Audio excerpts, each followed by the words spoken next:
So good evening, everybody, and welcome to the October 2022 session of the Richmond Art Gallery's Artist Salon series. My name is Kathy Tycholis. I'm the Richmond Art Gallery's Education and Public Programs Coordinator. And on behalf of the Richmond Art Gallery Association, I would like to welcome you all to this program that takes place through the Richmond Art Gallery, which is on the ancestral territories of the Hunkaminam speaking peoples, which is the nations that lived along the Fraser River Delta, including the Musqueam. So thank you to all of you from wherever you're joining us and zooming in from tonight. In a few moments, I will introduce our guest, Zoë Chan, for a presentation followed by a Q&A session with our online audience. But before we begin, I just wanted to go through some basic housekeeping notes with you all. For those of you who are new to the Artist Salon, this program is a monthly series of talks by arts professionals held on the last Wednesday of each month from February to November. The goal of the program is to really offer visual artists a mix of professional development tips and advice to help strengthen and build up our artist community with interactive events and hosting topics of inspiration to artists so that you keep on making and growing in your practice. The Salon does also exist as a Facebook group. It provides resources for artists mainly within the Lower Mainland with regular posts about any artist calls, professional development opportunities, local arts events, and it does also serve as a place for you to share your own arts events and get to connect with one another in the local artist community. You can find out more about the Facebook group as well as any past recorded sessions of the Artist Salon series on the gallery's website at richmondartgallery.org. So that's for the housekeeping. So with that out of the way, we are ready for an exciting talk tonight. I would like to introduce our guest, the Richmond Art Gallery's new curator, Zoë Chan. I wanted to bring Zoë on as a guest as I thought this would be a great way for our audiences of creatives and artists out there to have an introduction to our new curator, find out more about the types of projects she's interested in and some of the artists and shows that she's done in the past. And I think, as with most of the series where I've had curators on this program before, this is not a presentation on how to get your artwork in the Richmond Art Gallery specifically. It really is a chance for you to learn about Zoë's curatorial practice, gain some insight into how she develops an exhibition, how she works with artists in particular. But that said, we do welcome all of your questions tonight about curating or anything about the Richmond Art Gallery that you might want to know. So to start off our main presentation, I'll just share Zoë's bio with you as a means of introduction. So prior to taking on the role of curator at the Richmond Art Gallery in 2022, Zoë worked as assistant curator at the Vancouver Art Gallery, where she curated Uncommon Language 2020 to 21 and co-curated Where Do We Go From Here, also in 2020 to 21, Stories That Animate Us in 2021, and Kids Take Over in 2022. Presented across Canada, her past curatorial projects have delved into a range of subject matter, including storytelling, documentary practices, youth, culture, food, and diasporic experiences. She was a recipient of the Canada Council for the Arts Joan Lowndes Award in recognition of excellence in critical and curatorial writing in 2015. Chan graduated with a master's degree in art history from Concordia University. So without any further ado, I will now disappear into the background and let Zoë lead her presentation. And then when she's done with her visual presentation, I'll come back and we will go through the Q&A. So again, please feel free to send in your questions anytime throughout the presentation. All right, and take it away, Zoë. Thank you, Kathy, and thank you for everyone for joining and for your interest. It's great that you can be here. Before I begin, I just want to acknowledge that I'm zooming in from the unceded ancestral territories of the Musqueam, Squamish, and Tsleil-Waututh nations, where Vancouver, of course, is located, and where I've been privileged to live since 2016. So today I thought I would present a few projects that I think have been key to my development working as a curator. And maybe start with a curatorial project dating back to 2012 already, so a decade ago, which is a little bit scary. Personal Mythologies was one of the first projects I curated. featuring local artist Osvaldo Ramirez Castillo and Marigold Santos, who now lives in the prairies. But both artists at the time lived in Montreal, where I was living for several years. And it's interesting for me to look at this project and just really see how it brings together a lot of my interests, how it brings together my, my background, my, influences, what I was reading at the time, the art I was seeing, and also, maybe most of all, the people around me. So artists, friends, colleagues, where I was working.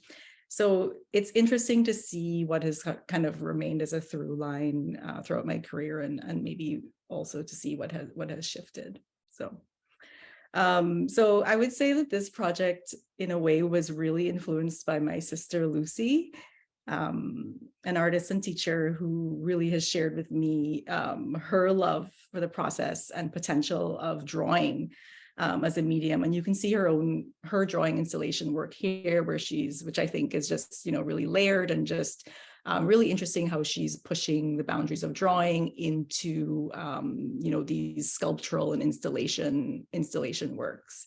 So just a little shout out to Lucy, who I think is in the audience today. And another aspect that really influenced this project was also very much my time working at the May, which was a center in Montreal, a theater and art gallery, a cafe, studios. That was where I was working between 2006 and 2010 on visual programming. And one of the first projects, for example, that I worked on was this project, was the publication for this exhibition by Karen Tam, which was really sort of the beginning of her career and the beginning of this series of Chinese Canadian restaurant installations that she would do across Canada. So this, the May was really an art center that was dedicated to promoting and presenting artists of color and various, cultural diverse artists. We worked with a lot of artists who were new immigrants, and also the children of, of immigrants to Montreal or to Canada. And some of the artists that I think are sort of familiar names in the art scene did pass through there at the time. And it really was a place where one of the few places in Montreal that was presenting artists of color and really taking them seriously. And I think, there were artists like Karen Tam, of course, but there was also, in this project, for example, Diana Chiadi and Brendan Tang, two artists from the West Coast that were presented in a project curated by Kristen Lambertson. So that was one project that was very, that was part of the programming. This was another project, Hochelaga Revisited, which was curated by the curator Ryan Rice, and he brought together a range of artists, Indigenous artists who had studied and lived in Montreal previously, and was really one of the first exhibitions that I was aware of in Montreal that was looking at the presence, Indigenous presence in Montreal, and thinking about that territory as being Indigenous, that city as being Indigenous. So back to my project, Personal Mythologies. This was really, really a project that, I was fascinated by how these artists were using drawing. They were, for example, Marigold Santos. She was combining references to Filipino folklore and linking it with depictions of the land. and landscape. So the body was very important. We see these segmented bodies that are like tied together, woven together. So this idea of creating this sort of identity out of these bits and pieces and these maybe broken identity, and bringing them together through these different threads. And I think it remains just really powerful work, and her practice remains really fascinating.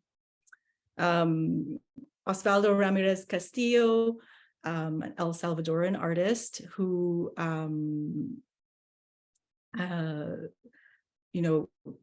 has this sort of very dense style where he was, packing together references of, visual references to bestiaries, to tattoos, to Mesoamerican archetypal figures, and then mixing it to references to the El Salvadoran Civil War, which he fled with his family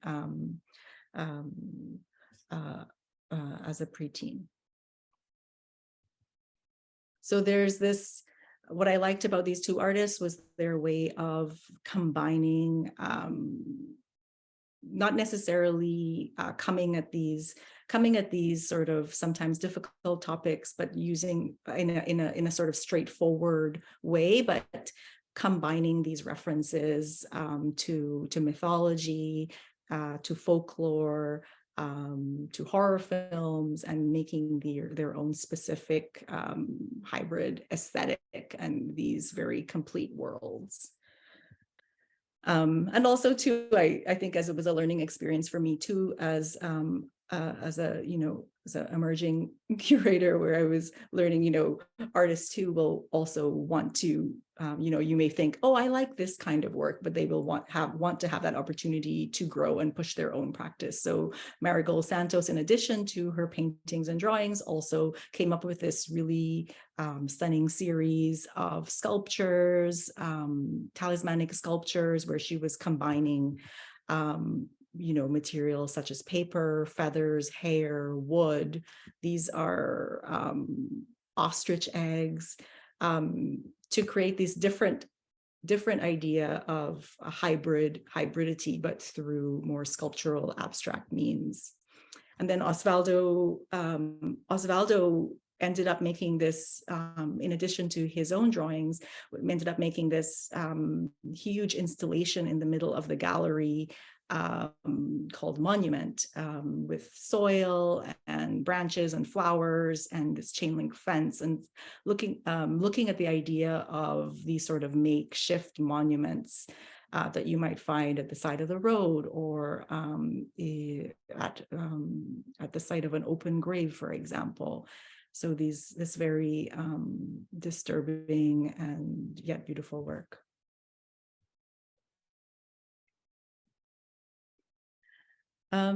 So a bit of a shift here, but still an interest in the ideas around representation.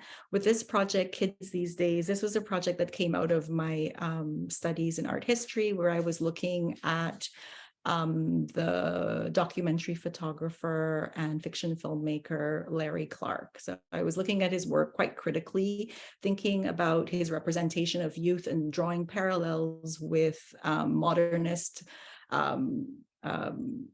primitivist representations of the so-called other. So making parallels between his representations of youth as always being wild and out of control, and his sort of romanticization and idealization and fetishization of youth and youthful bodies and youth culture as being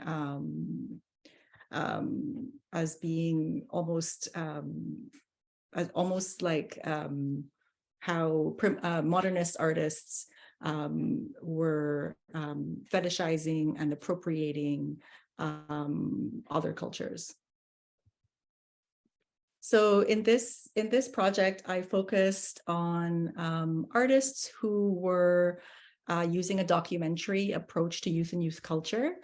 And this was sort of a traveling exhibition. We went to Richmond Art Gallery in Quebec, but also to Halifax and later to Kamloops Art Gallery. But this was its first iteration at the Richmond Art Gallery, which is located at Bishop's University.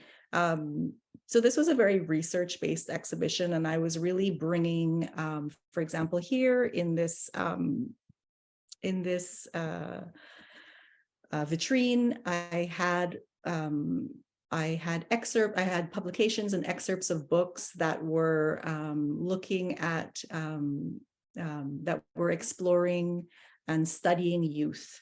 So really the idea of youth had really emerged with the emergence of such disciplines as sociology, anthropology, psychology in the late 19th, early 20th century. And I was surprised at how influential these ideas around youth had remained over the years up to the present. And I was interested in looking at contemporary artists and their interest in youth and youth culture, and thinking about why they were drawn to youth, but also what were the ideas that they were drawing from within sort of these collective notions that we share around youth. And how were they contributing to those ideas, and perhaps were they overturning them, or were they simply maintaining these ideas? So one project was Joanne Balcan's Screaming Girls, where basically she took footage of TV footage of concerts of Elvis Presley and the Beatles, but edited out the musicians and just focused on the fans. And so she was really interested in this phenomenon of the emergence of fan culture at that time. So it's really just these waves and waves. You just sort of watch this montage of screaming young women, and she removes all the sound. So you're just really focusing on their gesturality and the performativity and of their actions. This was a project by Althea Thoberger, songstress, that featured, where she did a call to various singer-songwriters in Victoria in 2002, and basically said, I can shoot a video for you. So this is a time, obviously, before, nowadays you might be able to shoot your own video and, just upload it onto TikTok or show it on Instagram or something like that. But this was really an opportunity for these young singers.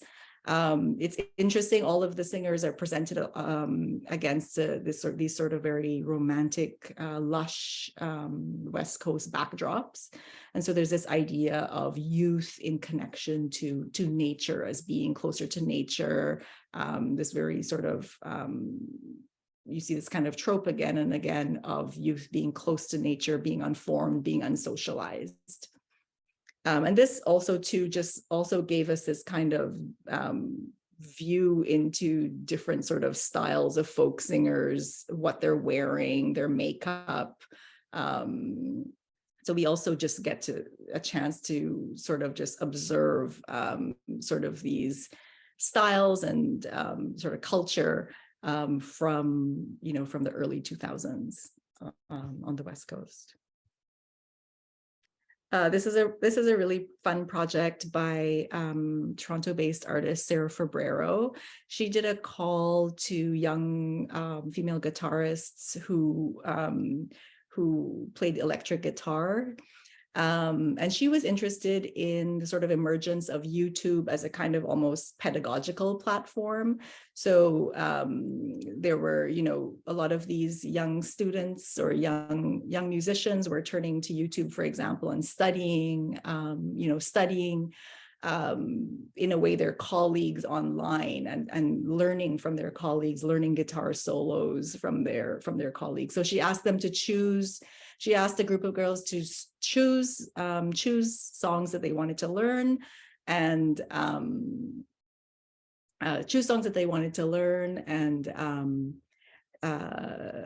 choose a YouTube video that they wanted to learn from, and then they chose a spot in the public arena as to where they wanted to play this song. And then she so you can see here, this is this young woman decided that she wanted to present her guitar solo in, I think it was like the Mississauga Mall parking lot, so very public area, but other of her collaborators, were maybe a bit more shy and decided just in their backyard or their front lawn.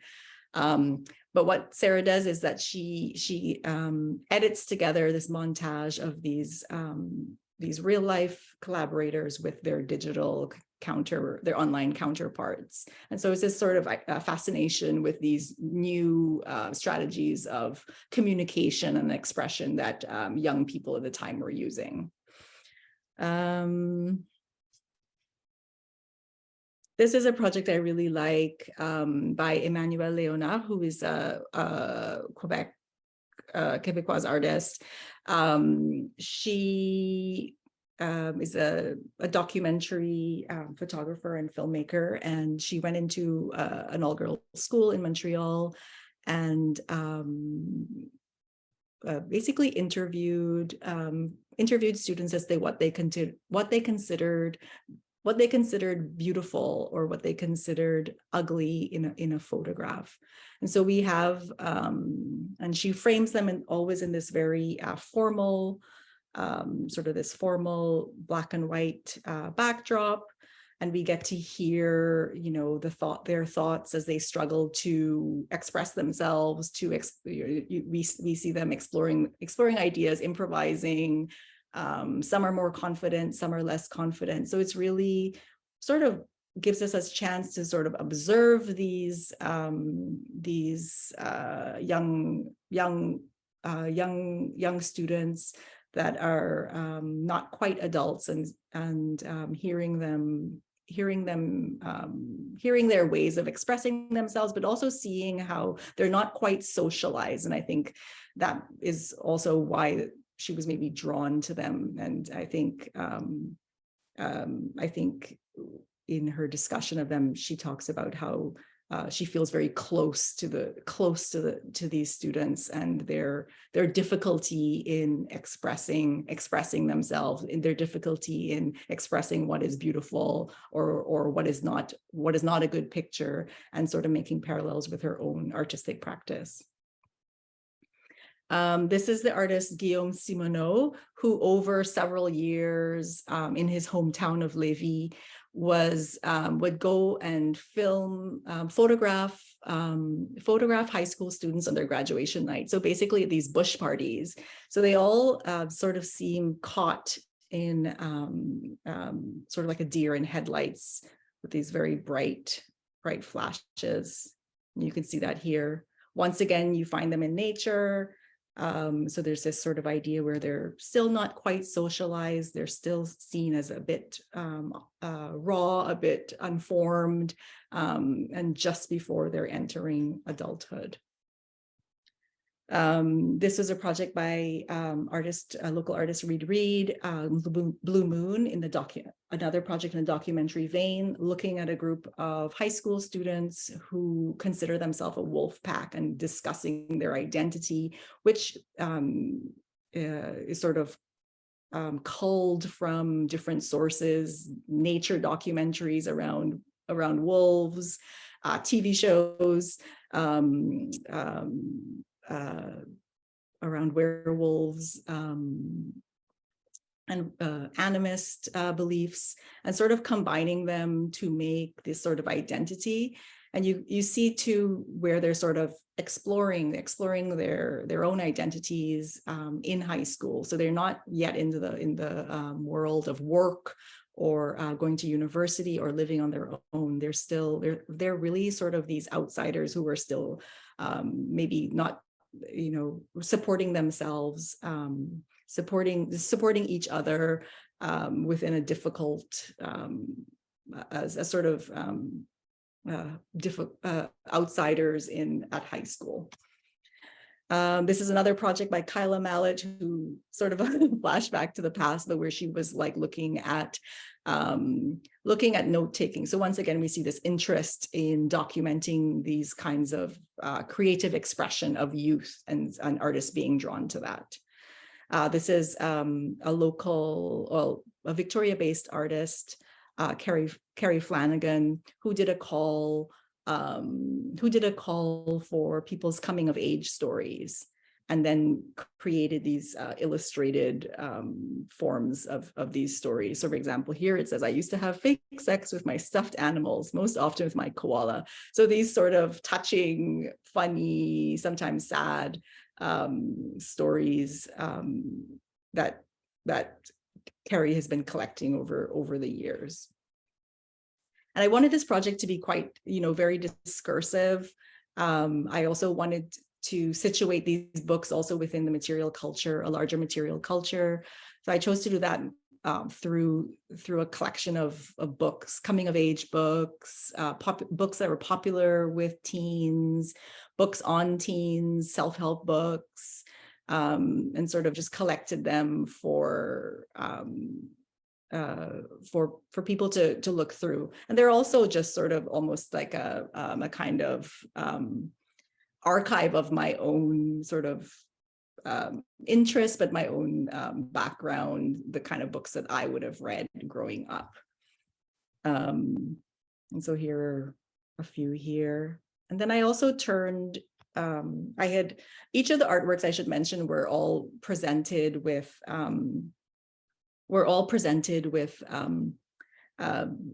the artists were asked questions as to why they were drawn to youth, and their answers to these questions were shown alongside the artworks.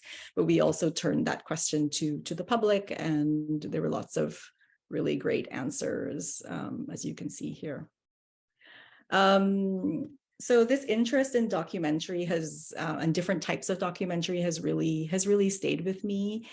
In this project, Performing Lives from 2018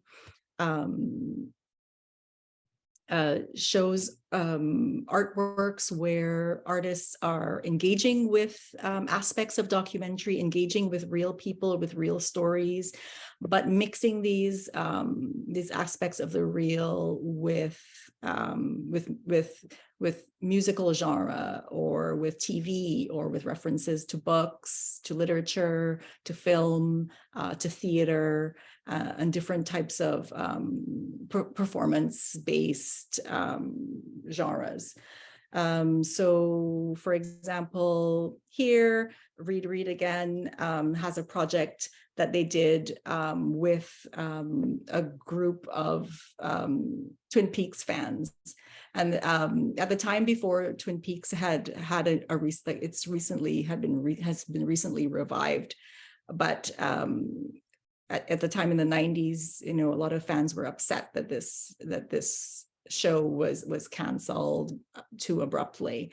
And so there was this online, Reed came across a screenplay that had been written by fans, so fan fiction basically, and decided to shoot that episode that was written by fans. And so it's all you can see here, just a project where, completely all fan actors, all amateur actors. We also showed the audition videos for the various parts. So you're sort of kind of getting a chance to see how this almost like this subculture, this little subcultural group of Twin Peaks fans, and what drives them, and what just sort of get an idea of their passion and enthusiasm and for this show. So that one was quite playful. This one is a bit of a darker topic. This is just a really stunning project by Lisa Jackson, who's like an incredibly talented Indigenous filmmaker who lives in Toronto. But this project, Savage, manages to make both reference to the residential school system, but also at the same time meld this with melodrama, aspects of musicals, and even zombie movies. And it's just a really stunning, powerful piece that manages to pack in a lot in a really short amount of time. This is another project by a French artist, Bertie Bach, who worked with a group of Roma, who were basically squatting on the outskirts of Paris. And so she made this really playful video that kind of both gives insight into the difficulties of their lives and the difficulties of constantly being pushed out into the margins and not being integrated into French society, but in a really playful and somehow fun way. In this project, Mexican artist Joshua Ocon worked with a group of Guatemalan men who had escaped the civil war in Guatemala. He met them in this parking lot, this Home Depot parking lot in LA, where they would meet for temporary labor, like construction or something like that, and hired them to make a video about their experiences, and created these kind of, so you see them sort of acting out these almost like miming or these sort of gestures that reference their participation in that civil war. This is another project by May Trong that I really enjoy, based on her love of the book and the film The Outsider. So this iconic film and book that looks at, this group of boys from the wrong side of the tracks. And so she taps into that sort of sense of alienation and isolation and desire to fit in, but through by taking key scenes from the film and shooting them with Asian Canadian friends from her network. So that's a really great piece. One thing that I wanted to do in this project, and I'm keeping an eye at time, one thing I wanted to do with this project was also show, and this is something that I really enjoy doing, and I'm always curious about, is kind of showing the process of making these works. So because all of these artists were, really coming from different backgrounds, and there weren't necessarily documentary filmmakers per se. So May Trong, who you can just see right here, who's the filmmaker. This is her little crew, but she often works in fashion and advertising, and so as a photographer. And so she spent a lot of time before making her video, testing light, testing hair and makeup, and all of that information was presented in these folders within the exhibition. And this was the story, just to give you an idea of how differently each of the artists were working. Joshua Ocon, who works a lot with performance and video, sort of made these, he shared with me these sort of very rough storyboards, which are really, just literally ballpoint pen scratched onto paper, so that he could show these to his collaborators. So this very quick way of working, and on his part. And so this is the final project that I'll share with you before we open it up for questions. I'll just take a sip of water here. Yeah, so this is a project that for me in some ways felt like sort of coming full circle to a project like Personal Mythologies, where my interest in stories and storytelling was really highlighted again. And I should mention too that of course, I grew up reading a lot, but also I ended up studying literature in my undergrad. And so I think I'm often, I think often storytelling comes up just because I have that sort of foundation, I guess. So in this project that I co-curated with Diana Frundle, Diana was interested in doing an exhibition around animation, and we were, we looked into the collection and realized that there was no animation at the time in the collection. So we had to sort of think of ways to, so we ended up inviting artists who worked with animation, but also we wanted to think of how storytelling, maybe think of almost like the basis of animation, and going back to drawings and how stories were being told without movement too.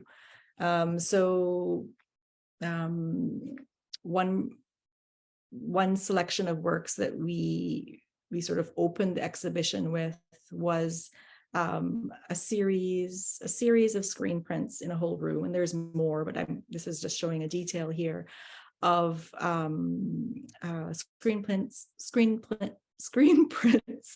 by Goodsandland's Robert Davidson. So this is sort of an ongoing series that he has been doing for several decades now.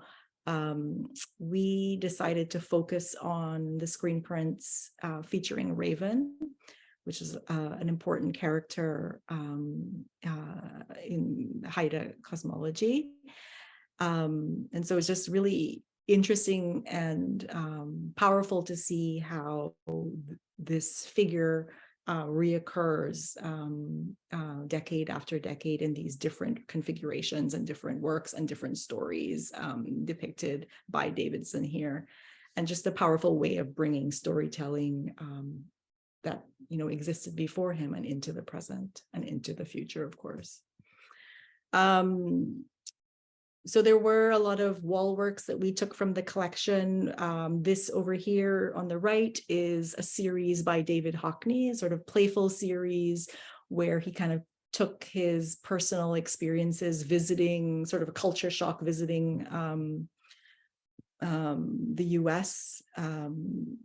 US after, as a British artist for the first time in the 60s.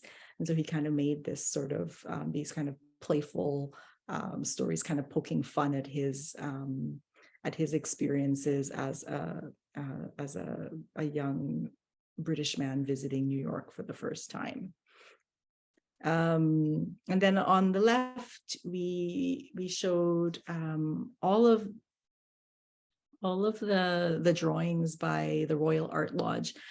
So a collective who we were interested in showing because of their way of creating narrative within their drawings. So basically one of the members would start a drawing, and then they would pass it around, and each person would add something.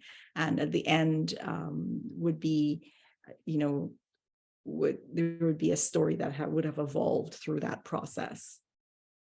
On the right, we have a project by local artist Cindy Mochizuki, who basically created an animation over the pandemic in 2020. And this project looked at the figure, the folkloric figure of the Amabie, which was a figure that I guess had become sort of popular during the pandemic, sort of a revival of this figure, because it was linked to, it was linked to pandemic times in the past. And so what's really nice about this project is this animation is that it features the voices of Cindy's mom and Cindy discussing this story back and forth.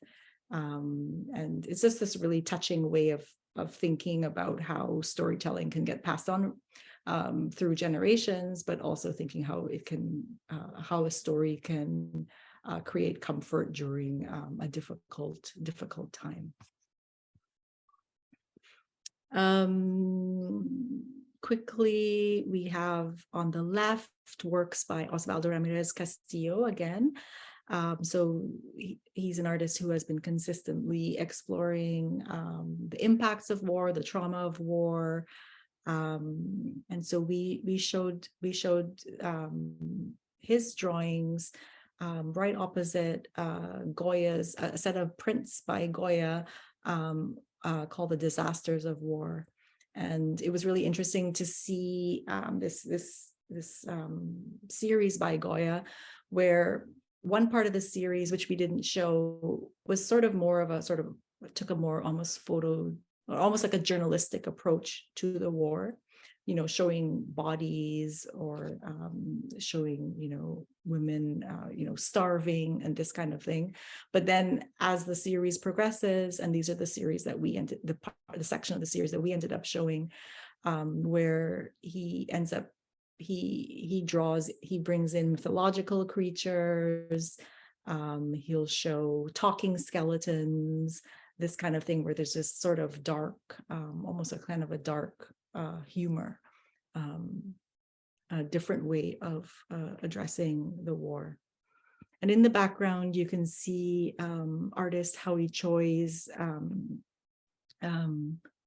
works that he creates using paint and oil, paint and watercolors and ink, but also uses the traces of smoke to almost draw out these kind of spirits from the building. So there's this feeling of a spirit world that is present in the gallery through these drawings. And you can see them again here. And I just want to give a little shout out to Angie Milligan, who is my former colleague, who created this really beautiful light box for the title wall. That was really beautiful. Another project was Amanda Strong that we invited. Amanda Strong created this animation called Flood, and is basically this story of a young female protagonist who is fighting the forces of colonization. And so we see this sort of it's almost like an archetypal figure from the past, and then we see that figure continuing the fight into the present in a classroom today. This project by Jérôme Avre, Colleen Smith, and Camille Turner is a Afrofuturistic tale where basically quite an existential video, I would say, using animated puppets, each puppet representing one of the artists, and where they discuss sort of the differences of their perspectives, and how, given their geography, and discuss what it means to the African diaspora, and what it means to be spread across the globe because of the slave trade. And then once again, we were interested in showing the processes of the artists and their different ways of working. So for example, we had QR codes in the gallery where you could, this is just to show you, I just took screen grabs here.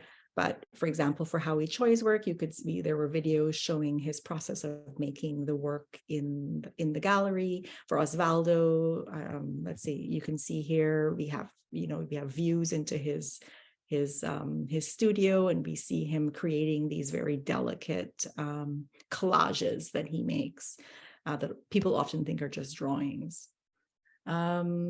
And I think I promised that I would stop around here and open it up for questions.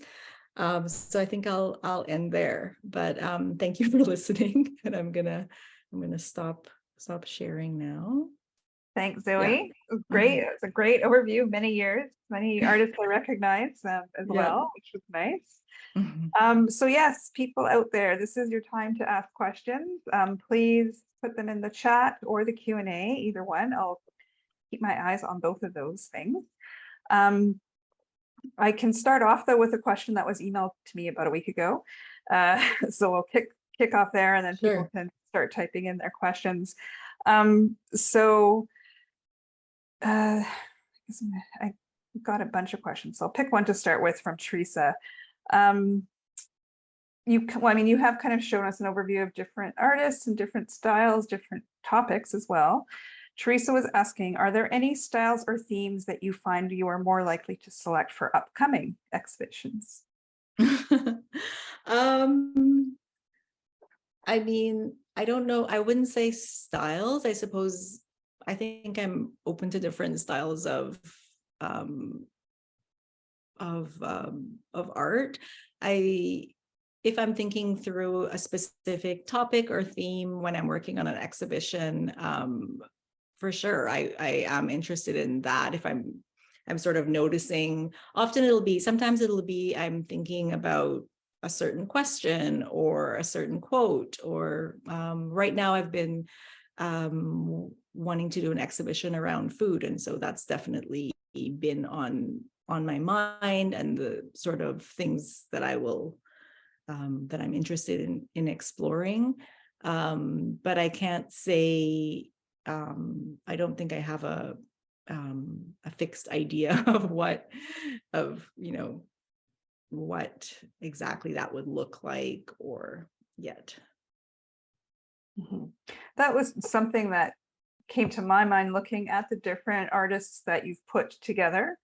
How do you do that? Like, how do you, whether it's a two-person or a group show, do you kind of see one person's work and go, oh, that reminds me of so-and-so? Or is it more a theme you start with and then just kind of start exploring that way? Like, how do you pull these artists together for an exhibition? I think it really is. I think it really depends. Sometimes I just sort of notice a trend or a phenomenon, and I think that was maybe the case with the kids these days. For example, I was really noticing this fascination that many artists had, and that they were using this kind of almost faux documentary or faux anthropological approach to youth. And so sometimes I'm noticing a trend, and so it's very easy to bring these works together. It seems very clear. And then other times it's from meeting with artists and talking with them that they will help inspire an idea, or sometimes it's things I'm reading or something that's going on in the world. I hope that my projects will can connect to any public who is interested in is engaged and interested in the world today. I don't know if that is helpful. And I'm sure it's different for each show that you approach. So that's great. So questions from Lucy, who you know very well. You have worked closely with an impressive amount of artists. Can you talk about a surprising moment you've had with an artist or their work that changed the way you work today?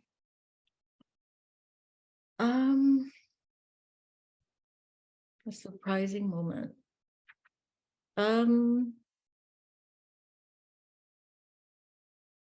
That's a good question.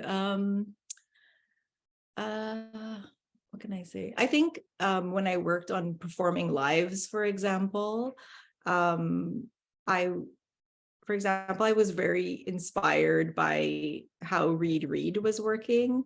They created, they didn't just create a video, but they created all this stuff around the video. So I didn't really show it very well in the slides, but they had a binder which showed the screenplay. It showed, they made postcards, they made, film posters, and that really made me want to work hard to show the process of the artists and their collaborators, because all of these artists in that exhibition were working with different collaborators. So I tried to bring that out in the other projects, because I was inspired by the way that they were working and really highlighting, they were really highlighting the contributions of their collaborators. And so I kind of wanted to show how the other artists,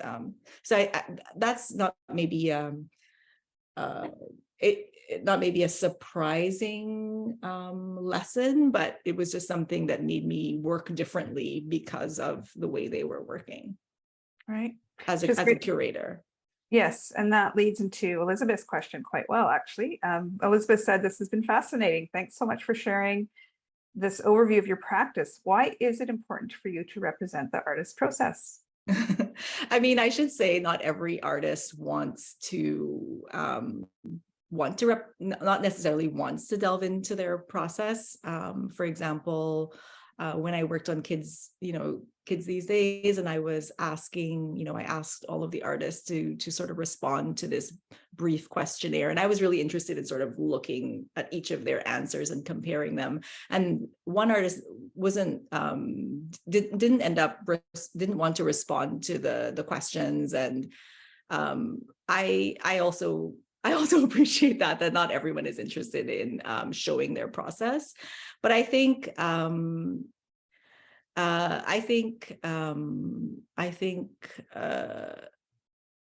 as a fan and as somebody who isn't an artist, I'm often curious about how artists work.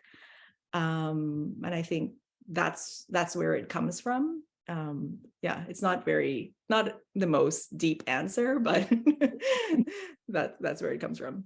Right. That's great. Well, it's great to see where these interests come from. Yeah. And I think too, I'm interested in hearing their voice and how they worked, rather than just hearing my interpretation of their project. Mm-hmm. Mm-hmm. Another question, what are some of your ideal curatorial experiences or ways of working, either freelancing or when working in a gallery setting? Sorry, could you repeat the first part? Yes. What are some of your ideal curatorial experiences or ways of working? And you have worked in many different types of environments. So just what would be your ideal way of working in those different spaces? That's a great question. I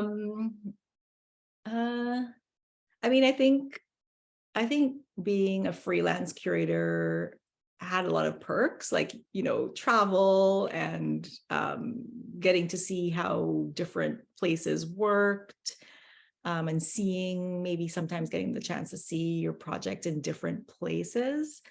But eventually I got frustrated with that, because you could only go so far when you're embedded in an institution, then you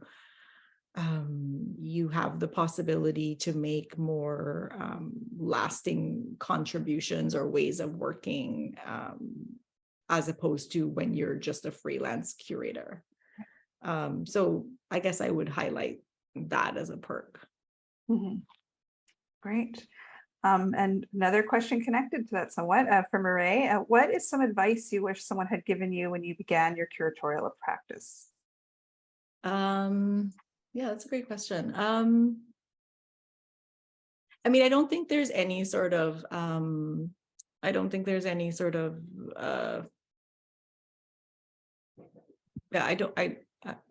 that's a great question. I'm not sure if there's any kind of magical thing. I guess what I can say, what I have appreciated is, I have appreciated the times when I can bounce off my ideas with other curators. One project that I mean, it wasn't really a curatorial project, but that I did with Tatiana Malema a few years back when I first moved to Vancouver. We organized a series of curatorial workshops, and that was really, we did it at the CAG, let's see, at Access and at Art Gallery. And it was just a great way to meet other curators, to workshop each other's projects, but in a very like peer-to-peer horizontal way. And that was really a lot of fun. So I would say surround yourself with, you know, supportive, smart people. Right. You know, seeing as you just gave advice for emerging curator, what about for emerging artists? Another question from Teresa, and I know this is one I get a lot.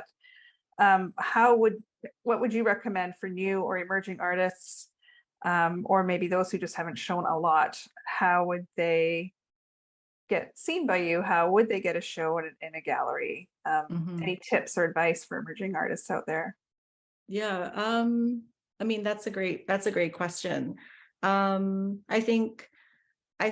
mean, for example, the Richmond Art Gallery, maybe you can share this in the chat, but we, you know, you can share your projects. You can send information about your projects to the gallery. That's not how we do programming, but it is a way of making us aware of what you're working on. And I think that's great. I also think just, I think just to like, don't necessarily just wait to have, you know, wait for a gallery to have a show of your work, but also just to, you know, present your work in different spaces and formats, or with your friends, or in your house, or, and I think it's also important to visit different galleries and sort of find a space that feels comfortable and right for you and the kind of work that you're interested in. Great, thanks. Hearing a lot from curators tonight, actually, which is interesting. Another question from Lam. As an emerging curator, I am surprised to find out that nowadays there are a lot of art institutions having problems paying the artist fees, especially for group shows. As an established curator, what do you think about that? I think you should always be paid for your work. I think that's really important. Yeah. But understandable when there are smaller organizations without big budgets. I can see how it would be tight, but yes, you still need to pay the artists. Yeah, I think if you aren't able to pay the artists, then you should not do the show yet. You should do the show when you're able to pay the artists. Good point. Yes, I agree with that one. Another question, can you talk a bit about the role of writing about artists and how you see that role alongside the exhibitions you curate? I mean, and not everyone would agree with me. I like texts. I like reading texts. Maybe that's just my background. I think it's nice to offer different access points into an exhibition, and then the public can choose whether they want to read those or not, or to have more information or not. I think as much as possible to provide as much information as you can with the permission of the artist, and then the public has that opportunity to explore if they're interested. Yeah, I think, as I mentioned too, I do like to, you know, I love, you know, having direct quotes from artists rather than always having one voice responding to a work. I think that was one reason that the exhibition Kids Take Over at the Vancouver Art Gallery that I just worked on was really fun, because we invited you know, children from elementary school and high school to respond to works from the collection. So it was fun to really hear also a fresh perspective on works from the collection. But I think that's something that really depends on the project too. Like if there's a more research-based exhibition, like the kids these days that I talked about, which was very, really wanting to think about discourse around youth and how youth was constructed. I think it was necessary to have more writing around the works, and but I think it really depends on the project. Right. Great. I think we only have like 1 or 2 more questions. If anyone else wanted to throw any more up in the chat for the last few minutes. Again, coming from an artist point of view, do you have any recommendations for artists basically getting seen by curators?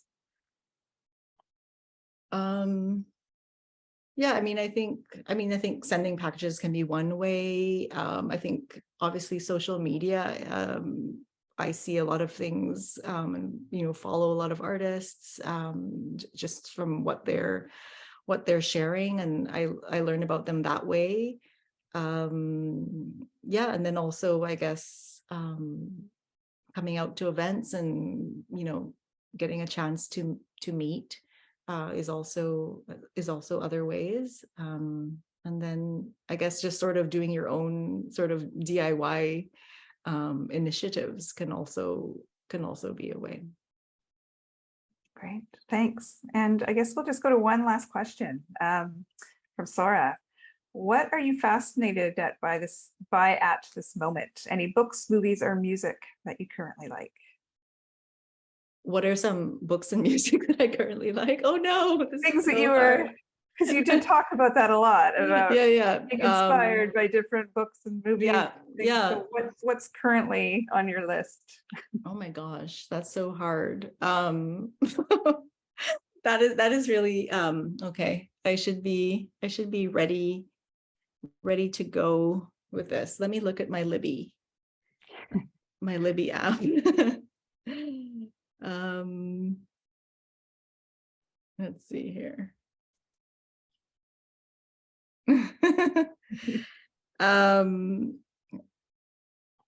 Let's see. I'm reading Zora Neale Hurston's Hitting a Straight Lick with a Crooked Stick, which is a great writer to explore. That would be one recommendation I would say right now.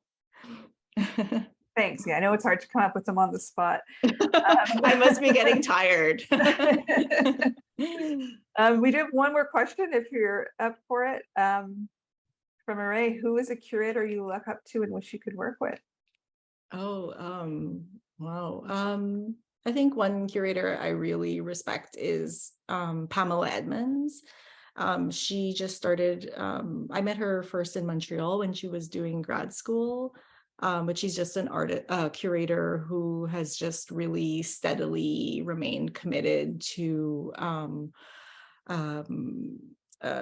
working with Black artists for several decades. It's really not been a trend for her. And I just really admire too her sort of really down to earth, practical style. And I'd love to, I hope to connect with her soon. Great. Well, maybe she'll see this and it'll happen. I do know her, I should say. Yes. This will just prompt her even more now that you've spoken. So, well, thank you, Zoe. That's all our questions for tonight. And thank you, everybody out there, for sending in such great questions tonight, and for being a part of the audience tonight.